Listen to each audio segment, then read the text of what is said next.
Could Trump defy the odds again? The New York Post recently published an insightful editorial warning Republicans to beware the Trump trap.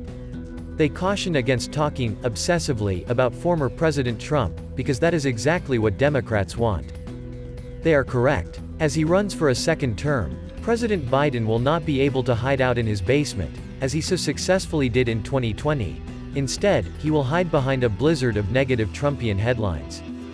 What Democrats fear most is that Biden will have to defend his record, and his age, to Americans. The president's dismal approval ratings on every major issue, the economy, foreign policy, immigration, crime, show he cannot do that and win, and they know it. Instead, Biden and his colleagues want Trump to be the GOP nominee in 2024 and to go down in flames. They are convinced the former president cannot win in the general election. Curiously, that is not what the polls say. The Real Clear Politics average of surveys about a hypothetical matchup actually shows Trump up by 2 points. Remember that in 2020, Trump never led Biden in the polling.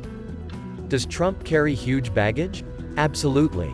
Just like Hillary Clinton in 2016, Trump's unfavorables, currently at 55%, could undermine his chances. Approaching the Democrat convention in 2016, polls garnered headlines by revealing that Hillary was viewed as untrustworthy by a majority of voters. Ultimately, such candidates do not win elections. Unless, of course, their rivals are carrying the same baggage. Biden today has exactly the same, favorable, unfavorable, ratings as Trump. In 2020, Biden was considered by most Americans to be honest and moderate. He was also viewed as a trusted voice on foreign affairs. Neither is true now. As Americans question the wisdom of our stutter-step support for Ukraine, worry that Biden's obsequiousness to China leaves our country at a disadvantage, and are horrified at the collapse of traditional alliances in the Middle East, the narrative that Trump is the less capable and trustworthy defender of our country rings hollow. The Post is issuing cautions because they want Republicans to win in 2024, and they are not confident the former president can lead the party to victory. Many of us think there are other candidates who could better exploit Biden's vulnerabilities and who could serve for 8 years, but at the moment, it is hard to see anyone emerging to challenge Trump's lead in the ever-expanding GOP field.